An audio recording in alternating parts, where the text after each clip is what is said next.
You're probably going to think I'm insane, delusional, or perhaps a delightful cocktail of both. I, Alexander Vane, a 35-year-old man slogging through life with a dead-end job and a crappy studio apartment, have body swapped with my best friend. Sounds like a plot from a low-budget rom-com, right? But I swear on all that is unholy, this is my reality, every bizarre, awkward, and, ultimately, liberating moment of it. My relationship with Serafina Dubois goes back to our college years. She was the sunshine, the star, the one everyone gravitated towards.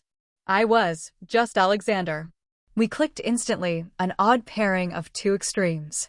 Everyone always assumed we'd date, but we never crossed that line. Sarah was too gorgeous, too successful, too perfect. She lived in a chic downtown penthouse, ran a burgeoning marketing firm, and seemingly had the world at her manicured fingertips. I, on the other hand, was stuck in the perpetual loop of unfulfilled dreams and mounting bills. I'll be honest, I've always been a little jealous of Sarah. Not in a creepy, wishing her ill kind of way, but a deep, simmering yearning. She had everything I wished I had, the confidence that radiated from her every move, the sharp intellect, the effortless beauty that turned heads, and the opportunities that seemed to simply fall into her lap. Sometimes I'd catch myself wondering what it would be like to live her life for just one day. To experience the world through her eyes, to walk with her graceful stride, to speak with her unwavering conviction. It was just a fleeting thought, a fanciful daydream, but it lingered in my mind longer than I cared to admit. Turns out, the universe has a twisted sense of humor, or perhaps a destined intervention. 3 months ago, Sarah dragged me to this weird antique shop in the older part of downtown. She was looking for something vintage for her apartment, and I was just tagging along because I had nothing better to do. The old guy running the place was super sketchy, watching us like we were going to steal something. His wispy white hair jutted out wildly, and his beady eyes glittered ominously. Sarah found this ornate hand mirror she loved. And while she was negotiating the price, I was browsing around the dusty shelves and cluttered curios. That's when I saw it. This old coin sitting in a grimy, forgotten case. It looked ancient, with these weird symbols carved into its surface. Something about it just drew me in. Not the glint of precious metal, but a sense of untold mystery, a whisper of forgotten stories. The old man noticed me staring at it and got this creepy smile. "Ah, that one's special," he said, his voice raspy. "Very rare. Grants a unique kind of wish, if you believe in that sort of thing." I laughed it off, but when he said it was only $20, I figured why not. Sarah teased me about it the whole way home, calling me superstitious. We joked about what wish I'd make if it was real. I played along, but honestly, part of me was thinking about how nice it would be to walk in her shoes for a while. That night, I was alone in my apartment, feeling particularly sorry for myself after seeing Sarah's Instagram posts from some fancy restaurant I could never afford. The familiar pang of envy swelled, bitter and persistent. I pulled out the coin and, feeling ridiculous, made a whispered wish. I wanted to know what it felt like to be her, to have her life, her body, her confidence. I wanted to escape the mundane skin of Alexander Vane, if only for a moment.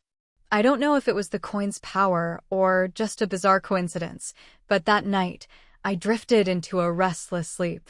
Strange dreams flitted through my mind, images of luxurious rooms, silken clothes, and an unprecedented lightness. I woke up the next morning and immediately knew something was wrong. Everything felt different, lighter, as if I had floated off the ground. My center of gravity was all off. I stumbled to the bathroom and nearly had a heart attack when I looked in the mirror.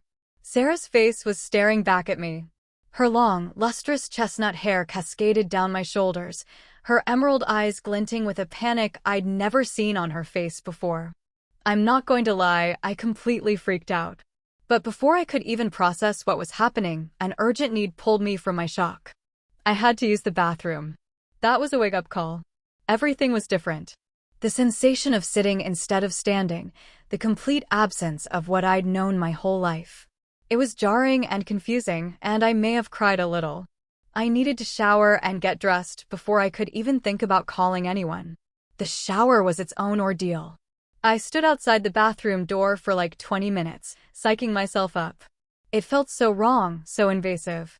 When I finally worked up the courage to undress, I avoided looking down as much as possible, but it was impossible to ignore completely. The weight on my chest, the way everything felt so different when I moved. When I finally looked in the mirror, seeing curves where there had never been curves before, I nearly had a panic attack. The shower itself was overwhelming. The way the water hit differently, how I had to adjust my posture, the long hair that kept getting in my face and took forever to wash. I got through it as quickly as possible, trying not to think too hard about what was happening. Getting dressed was another nightmare. Standing in her walk-in closet, I felt like I was violating some sacred space. Everything was so foreign. The textures, the colors, the sheer number of options. I just grabbed the first things I could figure out how to put on. Getting the bra on was like solving a puzzle. I'd never realized how complicated the mechanics were, and having to deal with the weight and sensitivity of actually needing one was a whole another adjustment. The underwear felt so delicate, so different from what I was used to. Finally, I called my own phone like a maniac. And when Sarah answered with my voice, we both started screaming.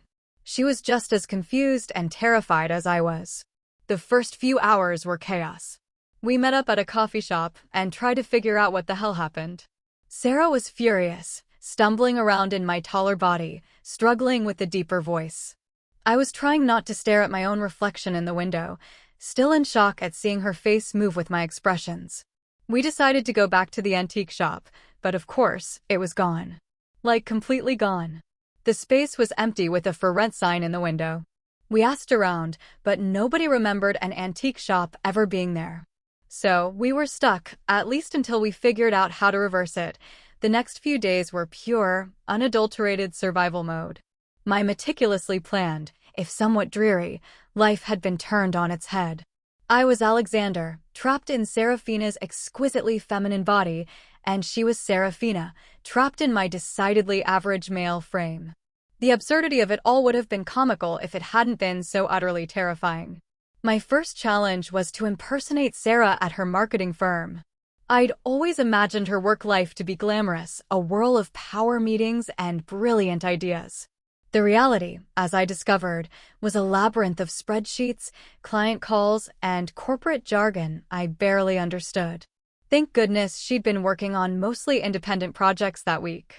I spent most of my time hiding in her spacious, impeccably designed office, frantically trying to guess her computer passwords, her cat's name, her birthday, her favorite coffee order, and deciphering her intricate schedule. Every email was a mini heart attack, every phone call a performance I prayed I wouldn't botch. But the worst part, far worse than the professional imposture, was how people treated me. Or rather, how they treated her.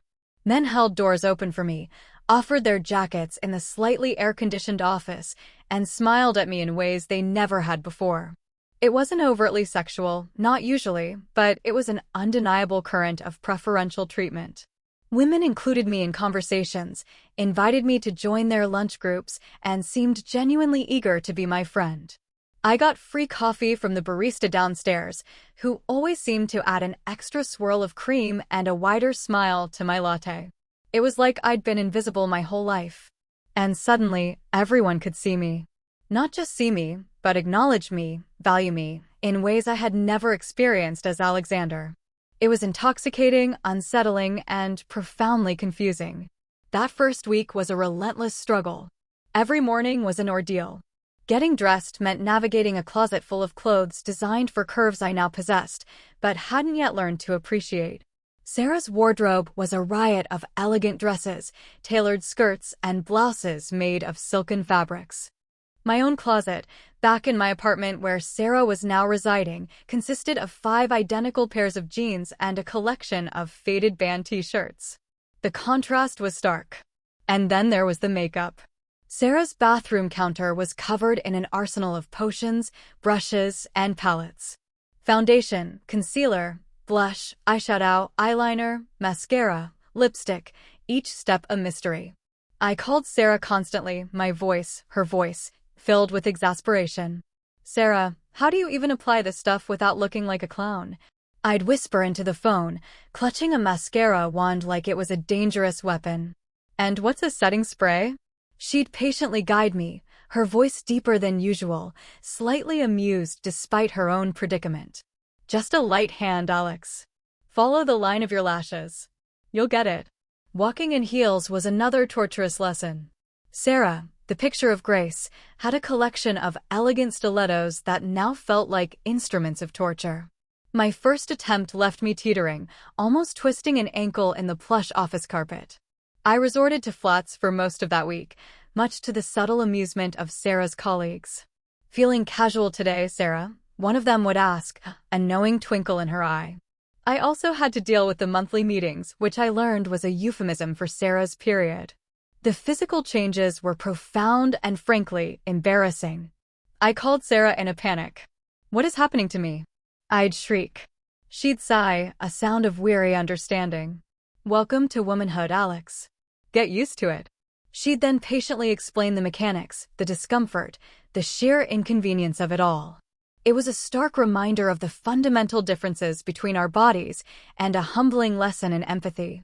Meanwhile, Sarah was dealing with her own set of problems. My job at the warehouse, a physically demanding role involving heavy lifting and long hours, was a rude awakening for her.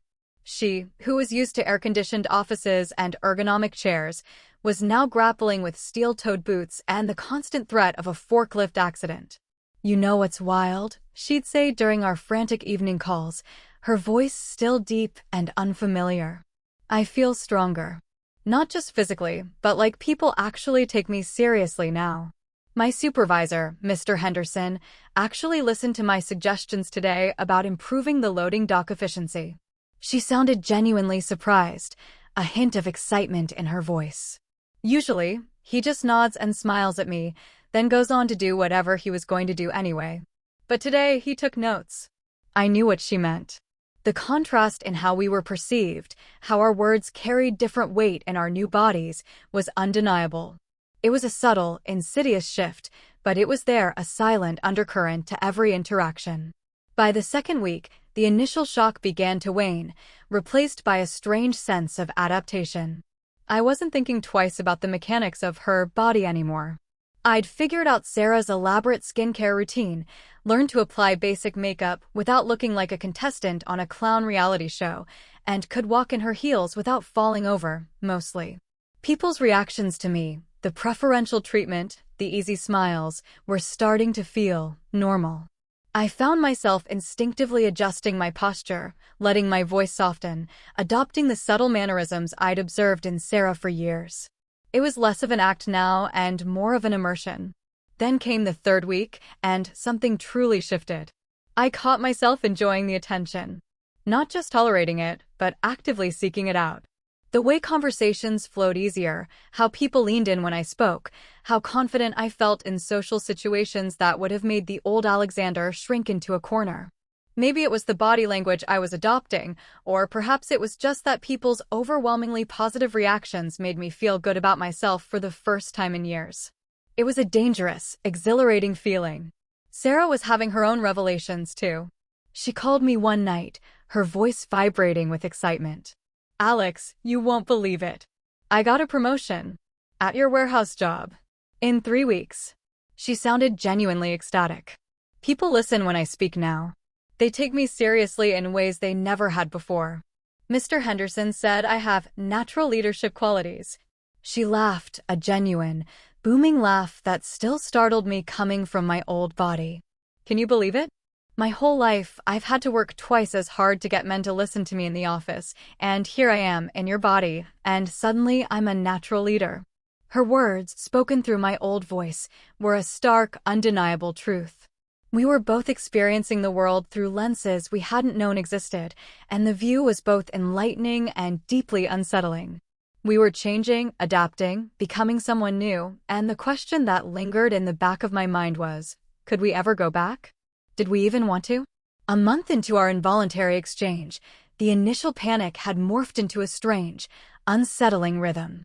We had settled into a routine, a bizarre dance of impersonation and adaptation. Every morning, I woke up in Sarah's luxurious penthouse, went through her skincare ritual, applied her makeup, and donned her impeccable clothes. Every evening, I debriefed with her, exchanging notes on our respective lives over wine in her spacious living room. That night, exactly a month since the fateful coin, we were having dinner at her place, or rather, my place, but with Sarah's credit card, it felt more like hers. I was expertly twirling pasta on my fork, a skill I'd picked up surprisingly quickly, when she brought up something we had both been thinking, a silent, weighty question that hung between us unsaid for days. "What if we don't switch back right away?" she asked, her voice, my voice, surprisingly calm. I nearly choked on my wine, spluttering a little as I set my glass down with a clatter. "What do you mean?" The words came out in a rush, a mix of fear and a spark of something else, a forbidden curiosity. "I mean," she continued, her gaze steady, almost challenging, "what if we lived like this for a while longer, just to see what it's like?" Really see what it's like. I stared at her, at my own face saying these words, my familiar features now animated by Sarah's determined expression. It was unsettling, like looking into a distorted mirror. "Sarah, that's crazy." "Is it though?" she countered, leaning forward, her elbows on the table. "Look at me, Alex. I've never felt this confident, this strong. People listen to me now, they respect my opinions in a way they never did when I was, well, me. I actually enjoy the physicality of the warehouse work. And look at you." She gestured with her fork, encompassing my new self. "You're thriving.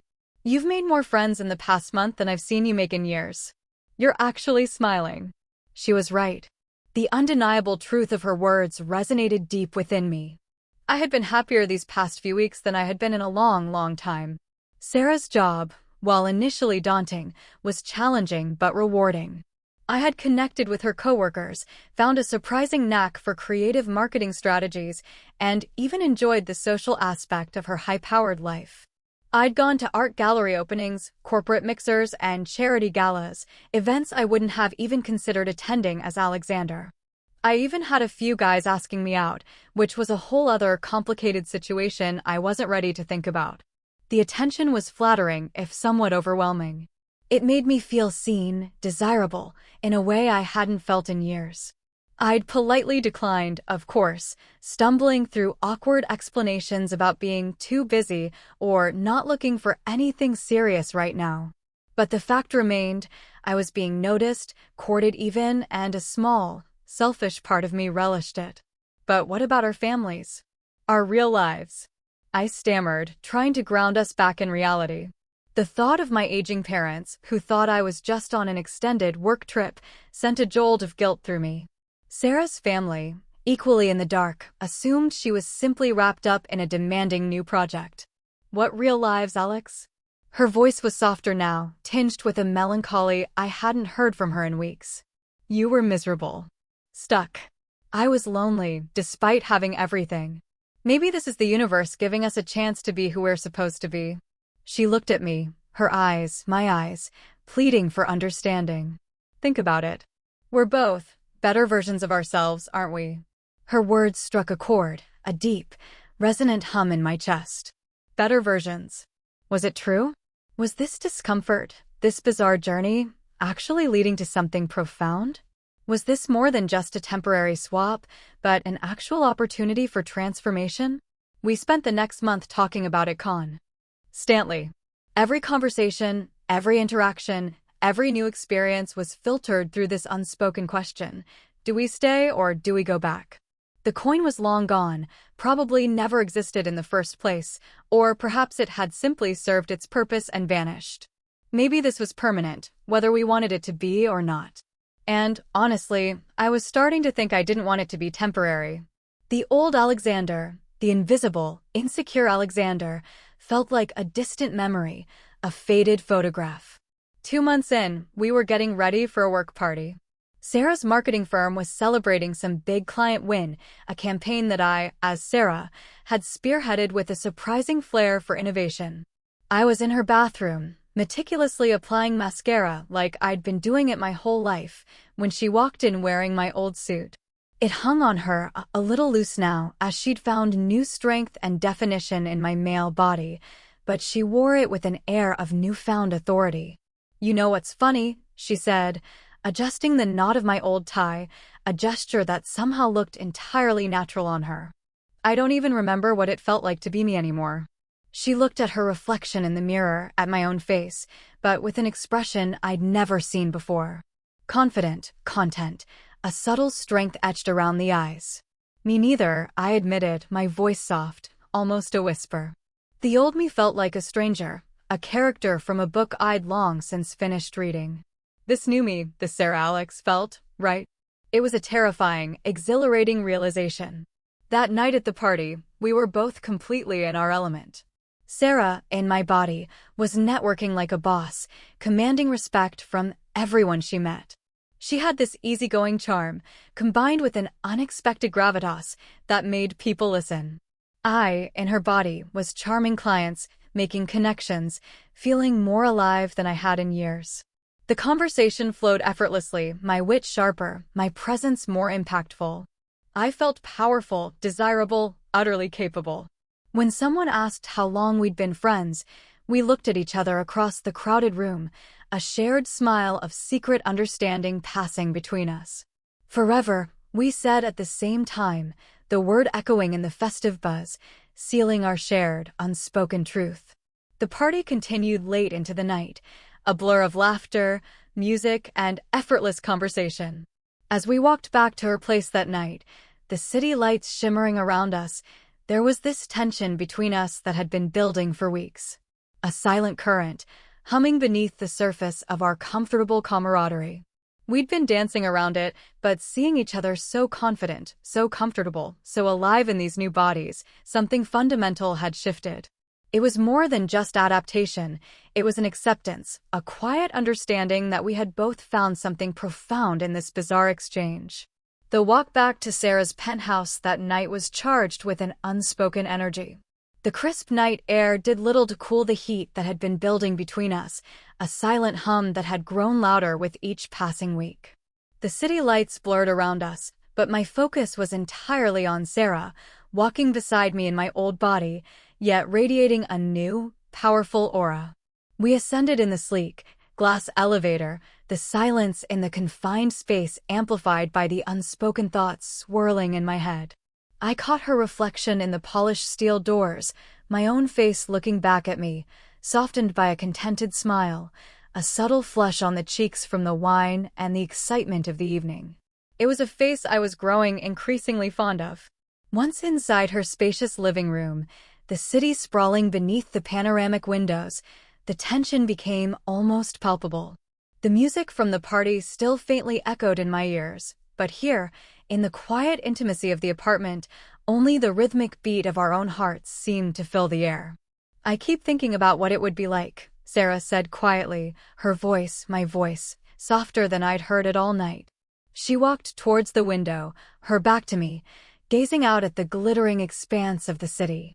"To really know what this feels like, all of it." I knew exactly what she meant. The words hung in the air, loaded with unspoken desires, with a depth of understanding that transcended our bizarre situation. We had been living as each other, inhabiting each other's lives, mastering each other's routines. But we hadn't truly experienced everything these bodies had to offer. It felt like the final, inevitable step in accepting who we'd become. A complete surrender to the new reality. My heart pounded in my chest, a frantic drumbeat against my ribs. Fear, anticipation, and a strange sense of rightness swirled within me. "Are you sure?" I asked, my voice barely a whisper, afraid to break the fragile moment. She turned to face me then, her eyes, my eyes, clear and unwavering, a determined glint in their depths. "I think we need to know," she said, her voice firm. "To really understand. To truly inhabit these lives." She took a step towards me, then another, closing the small distance between us. The air around us thrummed with electricity. What happened next was gentle, curious, and, honestly, kind of awkward at first. We were both exploring uncharted territory, navigating the new landscapes of our own bodies, but through the lens of the other. It was a dance of discovery, an intimate unveiling of self and other. Her touch, when it came, was hesitant, then bolder. Her fingers, strong and calloused from weeks of warehouse work, grazed my arm, sending shivers through me. I reached out my own hand, now delicate and soft, finding hers. Our fingers intertwined, a silent acknowledgement of the profound connection that had formed between us. We moved slowly, tentatively, each touch a question, each response a revelation. There was no rush, only an overwhelming sense of curiosity and a shared desire to understand. Her lips, my lips, tasted of wine and something uniquely Sarah. It was a kiss of self-discovery, of acceptance, of venturing into the deepest parts of this new identity. As the night unfolded, we were both exploring uncharted territory, learning what these bodies were capable of, not just individually, but together. It was a journey of sensation, of unexpected pleasure, of a profound intimacy that went beyond anything I had ever imagined. Every touch, every caress, every soft sigh was a revelation. It was a complete sensory overload, yet strangely grounding. For me, it was a complete re-education of pleasure. My old body had its familiar responses, its predictable climaxes. But this body, Sarah's body, was a symphony of delicate nerves, heightened sensitivities, and an incredible capacity for sustained ecstasy. The buildup was slow, intense, a full-body experience that hummed and vibrated with every caress. And when it finally happened, it wasn't the explosive release I was used to, but a wave, a series of exquisite tremors that rippled through me, leaving me breathless and yearning for more. It was like my whole body had become electric, alive in a way I had never known. And the best part, I could have kept going again and again. The recovery time was nothing like what I was used to. It was like this body was designed for pleasure in a way I'd never understood. When the first rays of dawn filtered through the curtains, painting the penthouse in soft hues of orange and pink, I woke up slowly, aware of every inch of skin under the soft sheets. I was naked, and for the first time since this whole thing started, that felt completely natural, normal even. The morning light was filtering through her curtains, and I could feel the gentle weight of my chest rising and falling with each breath. I lay there for a few minutes, just remembering the way my body had responded last night. How every touch had sent waves of sensation through me that I'd never experienced before. It wasn't just different. It was like discovering a completely new way to exist. "Wow," Sarah said, stretching in bed next to me, her voice still husky from sleep. "Is that what it's always like for guys?" Because that was intense. She sounded genuinely amazed.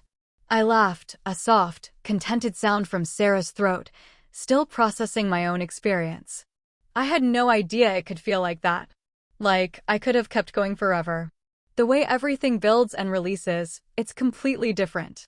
She nodded knowingly, her eyes, my eyes, gleaming with a shared understanding. "Yeah, but did you see how quickly I was done? That was wild." She chuckled, a deep, rumbling sound that was still new coming from my old body. I pulled the sheet up around me, not out of shame, but just enjoying the feeling of the soft fabric against my skin.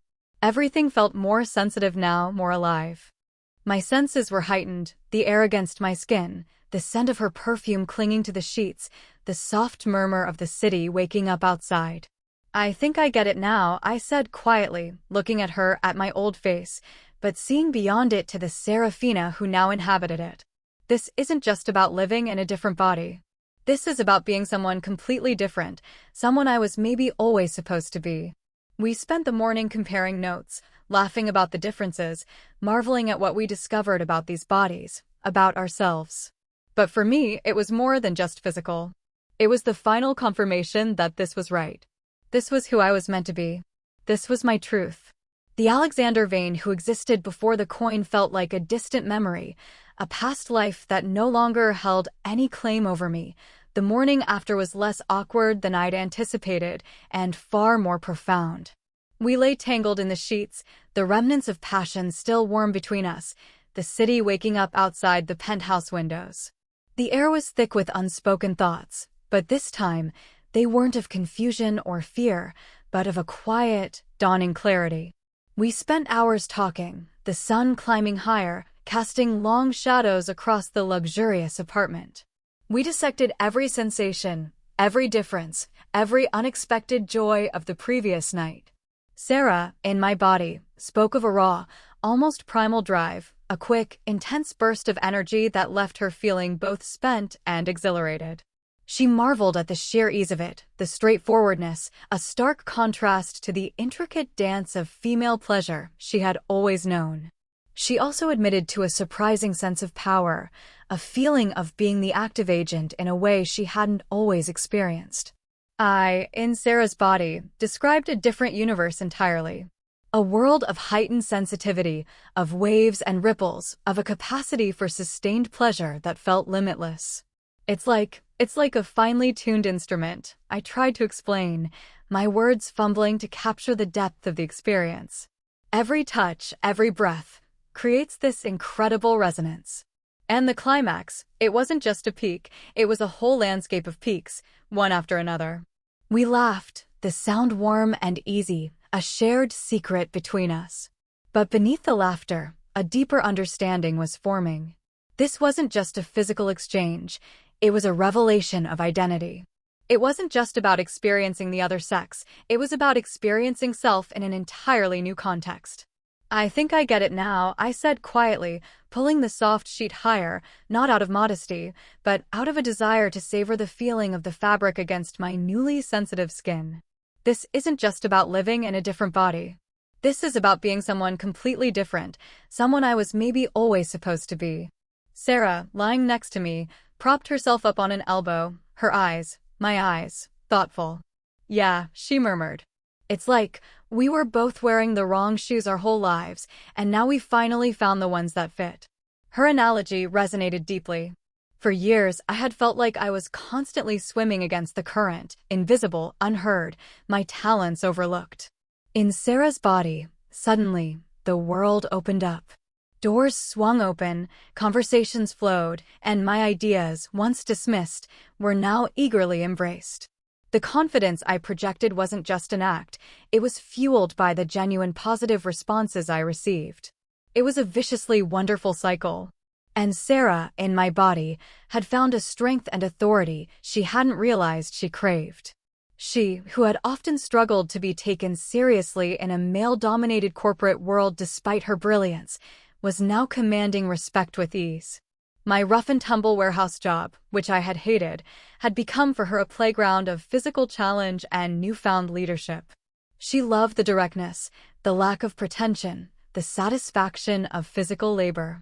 She even found a strange joy in the camaraderie of the other warehouse workers, a simple, unfiltered connection she hadn't often experienced in her sophisticated circles. The weight of our former lives, the lingering guilt about our families, still hung in the air. We knew we couldn't just vanish. But the thought of returning to our old selves, to the dissatisfaction and loneliness that had defined us, felt utterly impossible now. The old Alexander and Sarah seemed like distant, almost fictional characters. Last week, we made it official. Not with a ceremony or a grand declaration, but with a quiet, mutual understanding that solidified our choice. We sat across from each other at the same coffee shop where we'd had our chaotic first meeting in our swapped bodies. But this time, there was no panic, only a serene certainty. We're not looking for a way to change back anymore, are we? I asked, my voice steady, my gaze direct. Sarah met my eyes, a faint smile playing on her lips. No, she said, her voice, my voice, filled with a deep sense of peace. I don't think we are. So, I continued, a new chapter opening before us. What do we tell everyone? This was the practical hurdle, the bridge between our new reality and the world we inhabited. We decided on a carefully crafted narrative. Alexander Vane, the shy, introverted man, had undergone a radical transformation. He had embraced a new career path, a new lifestyle, and yes, a new look that was strikingly similar to Serafina Dubois. And Serafina Dubois, the elegant, successful businesswoman, had decided to take a sabbatical, exploring a more down-to-earth existence, changing her appearance to avoid unwanted attention, and embarking on a journey of self-discovery. It was a flimsy story, riddled with holes, but we hoped the sheer audacity of it, combined with our newfound confidence, would be enough to deflect suspicion. We would move to new cities, maintain minimal contact with our old lives, and slowly, carefully, build our new ones. It was terrifying and exhilarating and completely insane. There were moments, fleeting seconds, where fear would grip me. What if we were making a terrible mistake? What if this was all just a delusion, a temporary euphoria that would eventually crash down around us? But then I would look at Sarah, at her radiant happiness in my old body, or catch my own reflection and see the confident, vibrant woman staring back, and the fear would recede. For the first time in my life, I felt like I was exactly where I was supposed to be. This wasn't a punishment, but a gift. A second chance, not just at a different life, but at a truer self. The Alexander the First had been before was gone, shed like an old skin, and in his place was this new, confident, complex woman, ready to embrace whatever the world had to offer. And I knew, deep in my soul, that Sarah felt the same. Our bodies had swapped, but our souls had found their true homes. The decision made, the unspoken truth solidified between us, a new kind of challenge emerged. How to construct these new realities, not just for ourselves, but for the world around us. We couldn't simply disappear.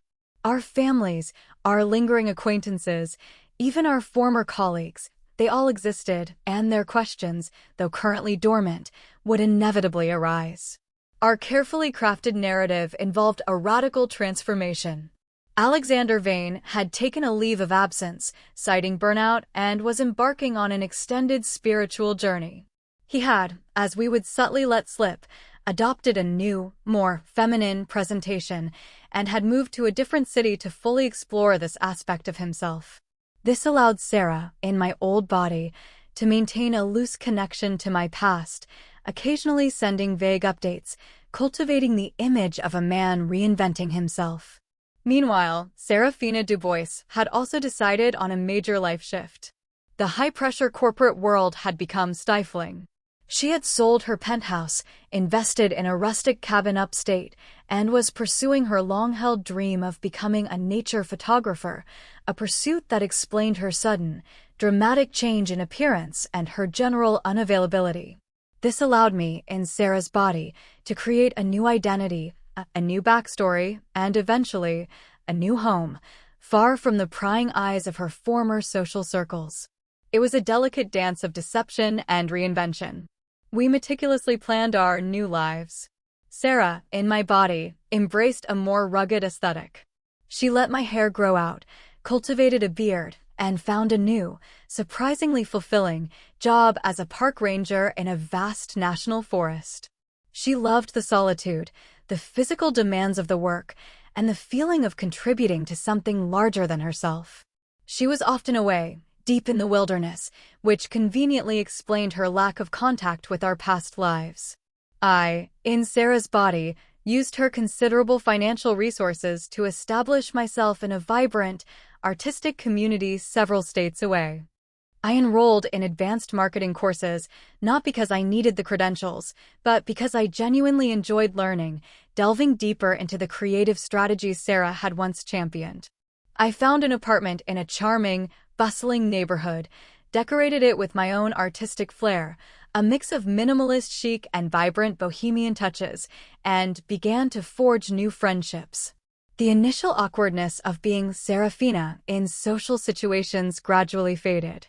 The compliments on my appearance, the easy flow of conversation, the way people genuinely seemed interested in what I had to say, it all felt less like a performance and more like a natural extension of who I was becoming. I discovered a knack for public speaking I never knew I possessed, captivating audiences with my insights and wit. My confidence, once a fragile thing, now bloomed with effortless grace. Our nightly debriefs became less about navigating the logistics of our charade and more about sharing the joys and challenges of our new lives.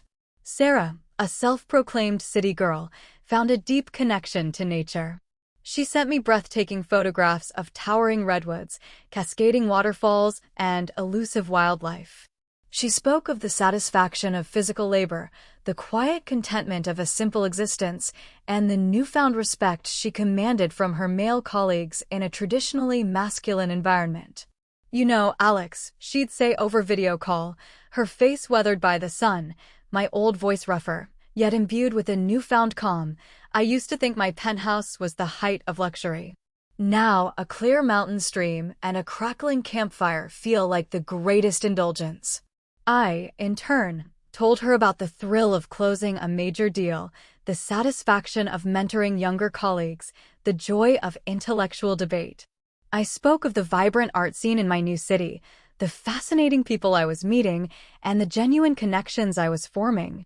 I even started taking art classes, rekindling a passion I'd long suppressed. My creative energy, once stifled, now flowed freely. Sarah, I'd tell her, her voice, lilting with excitement, I actually love this. I love the challenge, the strategy, the way I can shape ideas and watch them come to life. And people actually listen to me. The physical intimacy we had discovered that pivotal night continued to be a profound aspect of our shared journey. When we could manage it, often requiring elaborate travel plans and carefully coordinated alibis, we would meet. These encounters were less about novelty and more about a deepening connection, a continued exploration of our bodies, and a powerful reaffirmation of our choice.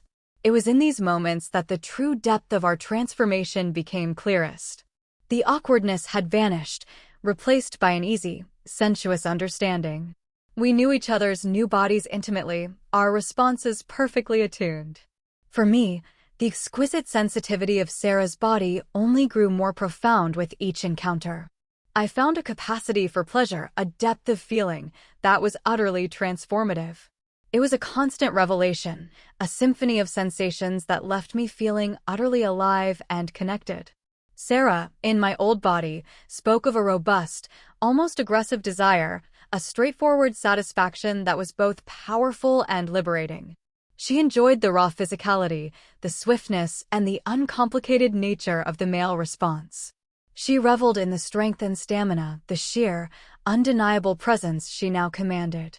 It's like a reset button, Alex, she'd confessed once, a playful glint in her eyes. No frills, just pure, unadulterated release. It's incredibly freeing. In these shared moments, we weren't just two people experimenting, we were two souls deeply entwined, navigating the profound intimacy of a complete identity shift. It was a silent conversation, a physical language that spoke volumes about our individual journeys and our shared destiny. We were not merely exchanging bodies, we were exchanging worlds, experiences, and ultimately, identities. And with each passing day, the lines between who we once were and who we had become blurred further, until they were almost indistinguishable. We were no longer Alexander and Serafina in swapped bodies.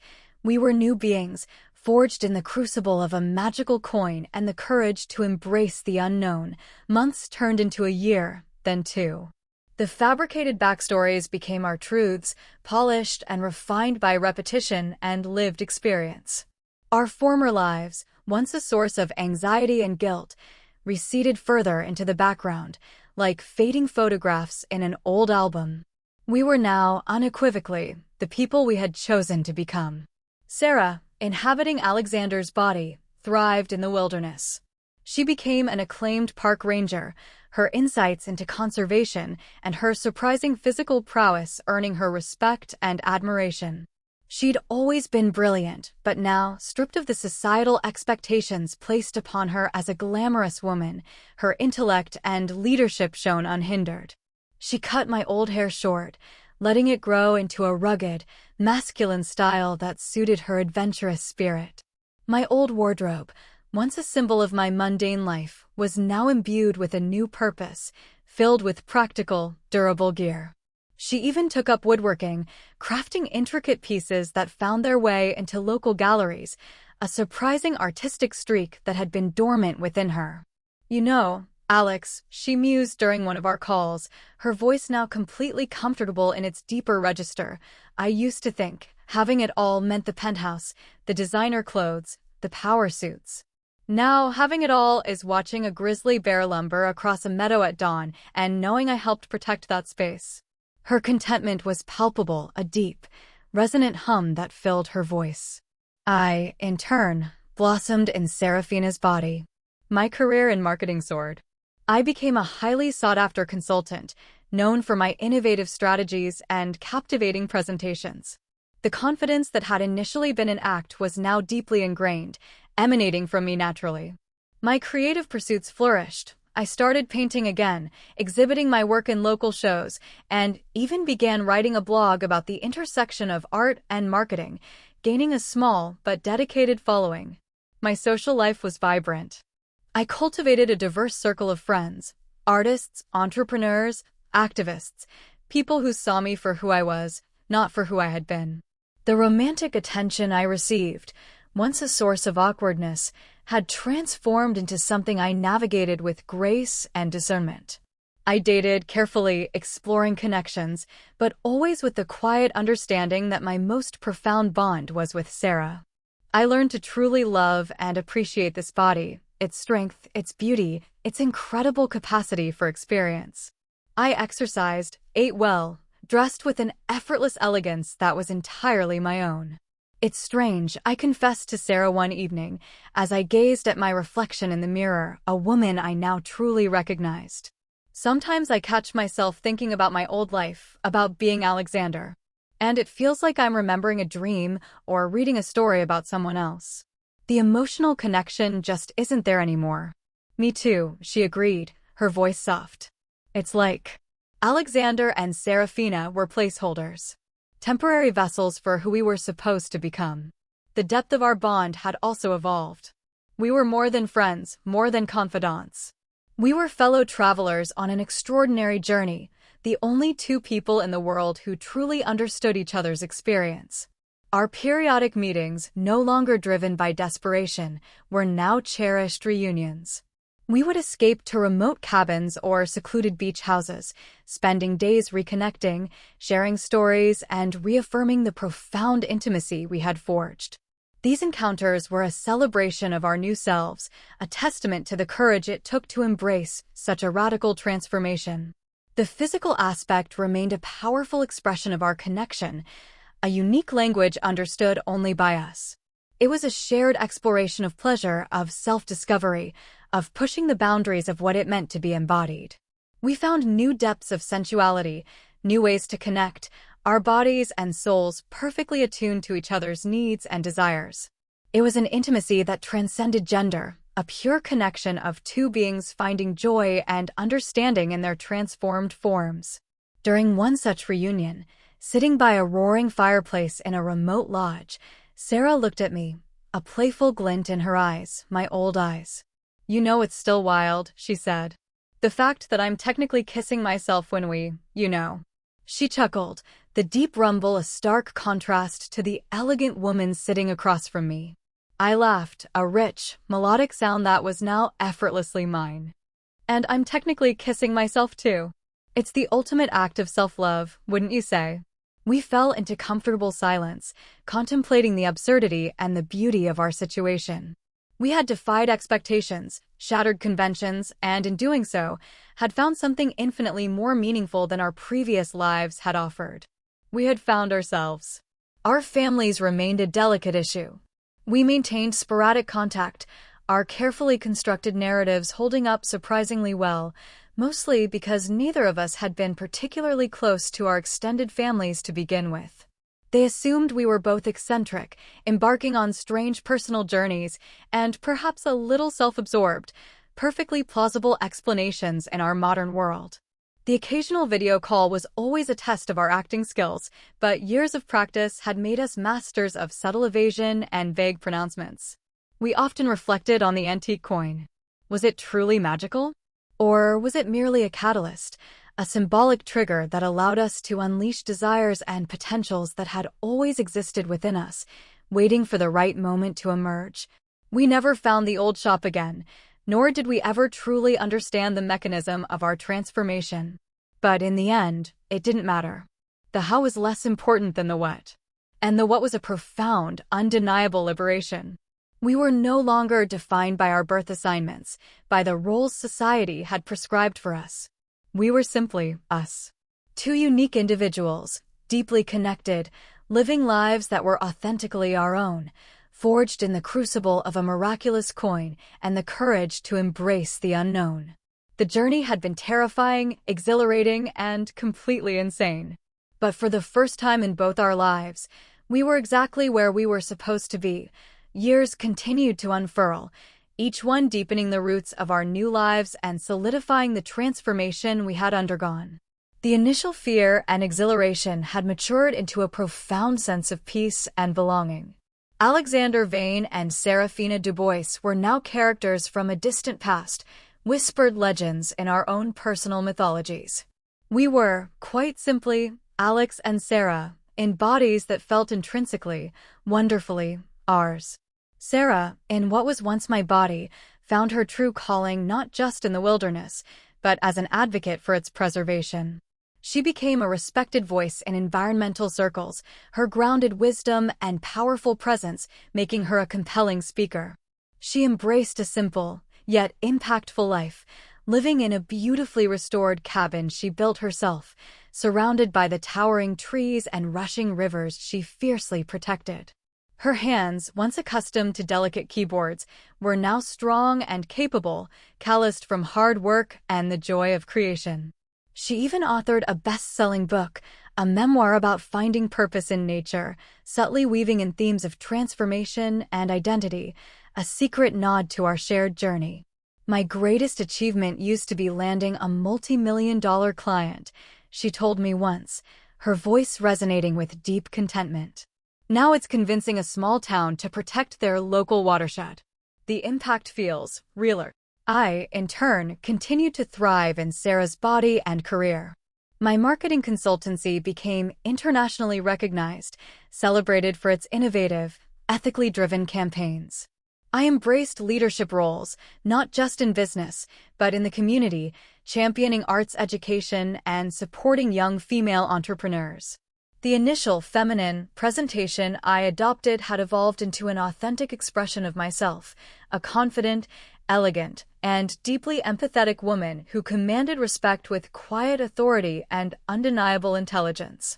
My passion for painting grew, and my art, now displayed in prominent galleries, explored themes of duality, metamorphosis, and the fluid nature of identity. I never imagined, I wrote in a journal entry, that shedding my old skin would reveal such vibrant colors. That the world seen through these eyes could be so rich, so full of possibility. I am not just living a different life, I am living a fuller life. Our bond, forged in the crucible of the body swap, remained the bedrock of our existence. We were companions, confidants, and lovers in the most profound sense of the word. Our unique intimacy deepened with time, transcending physical form and societal labels. We understood each other on a soul level, a connection that few people ever achieve. We had witnessed each other's deepest vulnerabilities and greatest triumphs, becoming the most authentic versions of ourselves in the process. Our reunions, less frequent now due to our busy, fulfilling lives, were always treasured. We would meet in exotic locations, or retreat to Sarah's cabin, or my city apartment, spaces that had become reflections of our transformed selves. In those moments, the world outside would fade away, leaving only us, two souls who had found their true homes in unexpected bodies. The physical aspect of our relationship continued to evolve. It was no longer about novelty or discovery, but about deep connection and shared pleasure. We had mastered the intricacies of our swapped bodies, understanding every nuance, every sensitive point. Our lovemaking was a dance of exquisite familiarity and boundless joy, a testament to the profound acceptance we had found within ourselves and with each other. It was an intimacy that spoke of two whole beings, complete in themselves, yet made even more complete by their union. "It's funny," Sarah said during one of these intimate evenings, her hand tracing the lines of my face, her face. "We started this as a crazy accident, a wish born of envy. And now, it's the greatest gift either of us could have received." "The universe works in mysterious ways," I replied, leaning into her touch. Maybe that coin wasn't just about granting a wish, but about revealing a destiny. We never sought answers about the coin again. It remained a mystical artifact, a catalyst for an irreversible, beautiful change. The how became irrelevant. The what was our reality, Two individuals who had been given a chance to break free from the confines of their assigned identities and step into a truer, more authentic self. Our old families eventually adjusted. My parents, after initial confusion about my spiritual journey and new appearance, eventually accepted my choices, attributing it to the artistic temperament they'd always suspected I had. Sarah's family, initially bewildered by her rustic retreat and changed persona, eventually celebrated her success as an environmentalist and author, proud of the passionate woman she had become. The carefully constructed narratives had, over time, blurred into the comfortable truth. We had built lives that were authentic, meaningful, and deeply satisfying. We had learned that identity is not fixed, that gender is a spectrum of experience, and that true happiness lies in embracing who you are, no matter how unconventional the path to get there. We were a testament to the power of transformation, the courage to shed old skins, and the enduring strength of a bond forged in the most extraordinary circumstances. Looking back, there were no regrets. The journey had been arduous, filled with fear, confusion, and awkwardness. But it had also been exhilarating, liberating, and, ultimately, profoundly beautiful. We had found a new kind of forever, not just for ourselves, but for each other. We were, and always would be, Alex and Sarah, a living testament to the coin's curse and its ultimate, unexpected blessing. We were home.